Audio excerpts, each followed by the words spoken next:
और अब खबरें कुछ विस्तार से। उत्तर प्रदेश में पहले चरण के चुनाव का दंगल शुरू हो चुका है।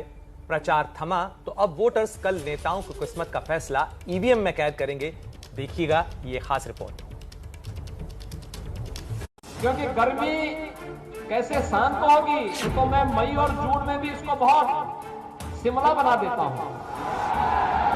ऐसा भर भर के वोट दो, ईवीएम की मशीन को ऐसा भर के दो, नलके के बटन हैंडपंप के बटन को ऐसा दबाओ कि भारतीय जनता पार्टी की जो चर्बी चढ़ रही है सारे नेताओं की चर्बी उतार दो आप। वे सपा की हो बसपा की हो, एक जैसे कारनामे थे और उन कारनामों का दुष्परिणाम था केराना और कांदला से पलायन। मुझे खुशी है कि वेस्टर्न यूपी के किसानों ने भारतीय जनता पार्टी के दरवाजे बंद कर दिए हैं, इसीलिए दिल्ली में बैठक हो रही है। आप ये सोचो, हम तो लेके आए कुछ और ये यूपी चुनाव के पहले चरण के लिए प्रचार का शोर थम चुका है। अब बारी जनता की है जो कल वोट की चोट से नेताओं की किस्मत ईवीएम में कैद करेगी।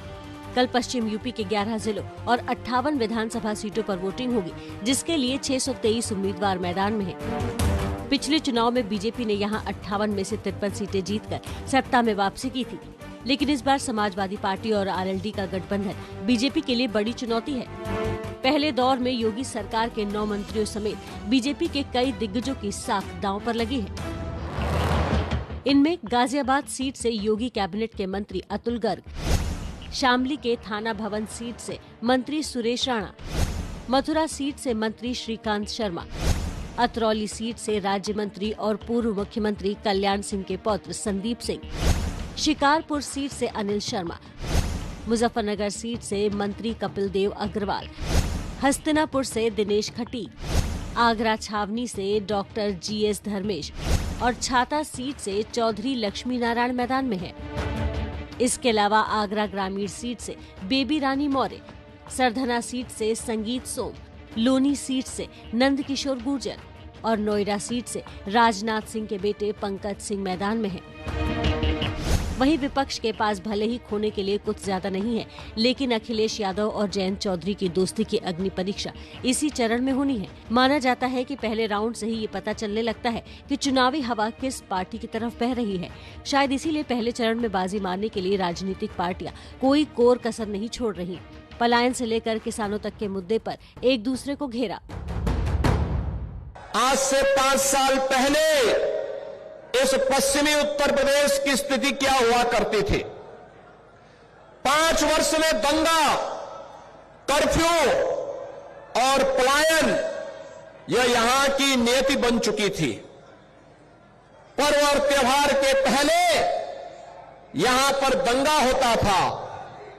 हर दंगे के साथ महीनों तक चलने वाला कर्फ्यू लगता था।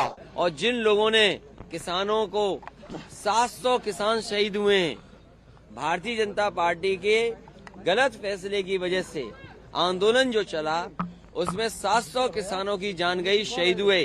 अगर भारतीय जनता पार्टी का एक एक उम्मीदवार कान पकड़ करके 700 उठक बैठक भी लगाएगा, तब भी किसान उन्हें माफ नहीं करेंगे। पश्चिमी यूपी में जातीय समीकरण की बात करें तो यहाँ करीब 27% मुस्लिम आबादी है, 17% जाट है और करीब 25% आबादी दलितों की है। राजपूत 8% हैं, गुर्जर 4% हैं, जबकि यादव 7%। पहले दौर के वोटिंग वाले इलाकों में किसानों की संख्या अच्छी खासी है, जो किसान आंदोलन की वजह से नाराज बताए जा रहे हैं। समाजवादी पार्टी और आरएलडी की कोशिश इन्हें साथ लाने की है, जबकि बीजेपी 80-20 का नारा देकर माहौल को अपने पक्ष में करने में जुटी है। मायावती भी 25% दलित वोटों के दम पर बाजी पलटने का मादा रखती है, जबकि कांग्रेस ने प्रियंका को प्रचार में उतारकर अपना जनाधार बढ़ाने की कोशिश की। तो पिछड़ों को आरक्षण का भी पूरा लाभ नहीं मिल पाया है, क्योंकि वर्तमान भाजपा सरकार ने बड़े बड़े सरकारी कार्य ज्यादातर प्राइवेट सेक्टर के जरिए ही कराए हैं, जिसमें इनके लिए आरक्षण की कोई भी व्यवस्था नहीं है। मैं बार बार कह रही हूँ कि चुनाव को विकास के आधार पर लड़ना चाहिए। कि जो जनता है, जो जनता के मुद्दे हैं वही उठने चाहिए और उन्हीं पे चर्चा होनी चाहिए। जनता जानना चाहती है कि विकास के लिए क्या किया है, क्या सड़कें बनाई हैं, क्या शिक्षा के लिए संस्थान बनाए हैं, क्या आप सेहत की सुविधाएं कहाँ हैं, कैसे हैं, आप बना रहे हैं, नहीं बना रहे हैं, ये बातें सुनना चाहती है जनता। जाट लैंड कहे जाने वाले पश्चिमी यूपी के इस इलाके में जनता किसका साथ देती है, इसका पता अब 10 मार्च को चलेगा जब नतीजे आएंगे। लेकिन फिलहाल इतना जरूर कहा जा सकता है कि इस बार जंग जोरदार है।